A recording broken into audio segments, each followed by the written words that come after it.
A repreensão de Neemias. Eu sou Elcio Macedo e você está no canal Saldo Extra da lição da Escola Sabatina. Olá, gente, Deus te abençoe em mais um dia de sua vida, é o meu desejo. E lembre-se de compartilhar, se inscrever, acionar o sininho para receber essas notificações de primeira mão e aí ser abençoado também com os comentários, mas não se esqueça da sua comunhão pessoal com Deus. Bom, outra questão para a qual a atenção de Neemias foi atraída em seu retorno a Jerusalém relacionava-se com o perigo que ameaçava Israel por causa dos casamentos mistos e associação com os idólatras. Vi também naqueles dias, diz Neemias, judeus que tinham casado com mulheres asdoditas, amonitas e moabitas. E seus filhos falavam meio asdodita e não podia falar judaico, senão segundo a língua de cada povo. Essa assimilação da linguagem dos pagãos era uma indicação das infiltrações feitas pelo paganismo. Em muitas famílias, as crianças educadas por suas mães pagãs conversavam através da língua das nações idólatras, com quem os israelitas se haviam unido em casamento. Essas crianças, enquanto cresciam com os hábitos e costumes do paganismo, tornaram-se idólatras do tipo mais perigoso porque estavam interligadas com o povo de Deus. Essas alianças ilegítimas produziram grande confusão entre alguns que estavam nelas envolvidos. Haviam pessoas de alta posição, governantes, homens ligados ao serviço de Deus, a quem na ausência de Neemias o povo tinha de procurar para aconselhamento e exemplo correto. Deus havia excluído cuidadosamente os pagãos da união com seus fiéis adoradores, mas as barreiras divinamente erigidas haviam sido derribadas e, como consequência da mistura e casamentos mistos com outras nações, o Israel de Deus perdeu rapidamente seu caráter santo e peculiar.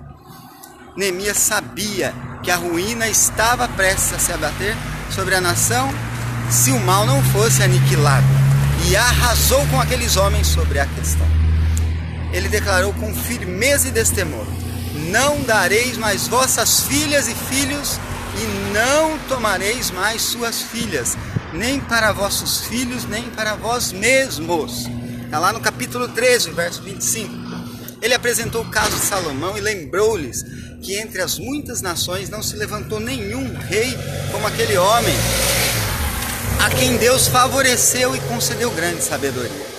Mas as mulheres idólatras com quem ele ligou sua casa mediante o casamento desviaram seu coração de Deus, e seu exemplo teve uma influência corruptora sobre todo Israel.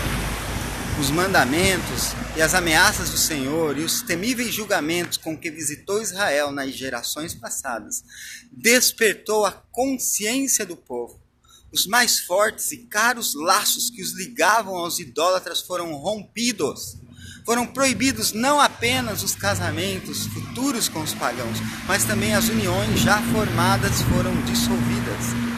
Alguns homens do sagrado ofício pleitearam por suas esposas pagãs, declarando que não poderiam separar-se delas. Neemias replicou com solene severidade: e dar-vos-íamos nós ouvidos para fazermos todo esse grande mal, prevaricando contra o nosso Deus, casando com mulheres estranhas? Um neto do sumo sacerdote, havendo casado com uma filha do tristemente célebre Sambalá, não foi apenas removido do ofício, mas prontamente banido de Israel.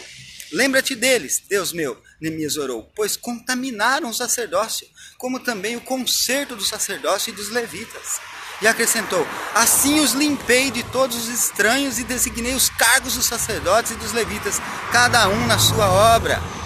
Mas nenhuma distinção foi feita, nenhuma consideração foi mostrada por classe ou categoria.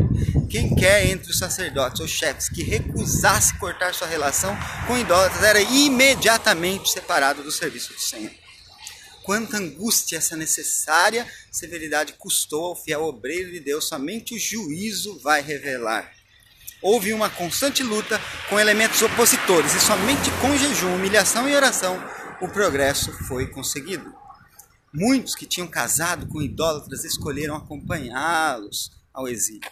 E a estes, juntamente com os que tinham sido expulsos da congregação, uniram-se os samaritanos, um povo que havia misturado seu culto idólatra com muitos, aliás, dos costumes dos judeus. Ficou uma coisa mista. Nessa direção, alguns que tinham ocupado altos postos na obra encontraram o seu caminho e depois de algum tempo lançaram sua sorte com eles. Bem, aprendamos um pouco mais com essa lição, sabendo que a palavra de Deus, ela rege até a nossa vida familiar e matrimonial. Não nos unamos àqueles que não entendem, não aceitam e não querem ter a mesma fé que nós. Deus te abençoe, caindo na rotina, estudando diariamente a palavra divina com auxílio da lição da Escola Sabatina.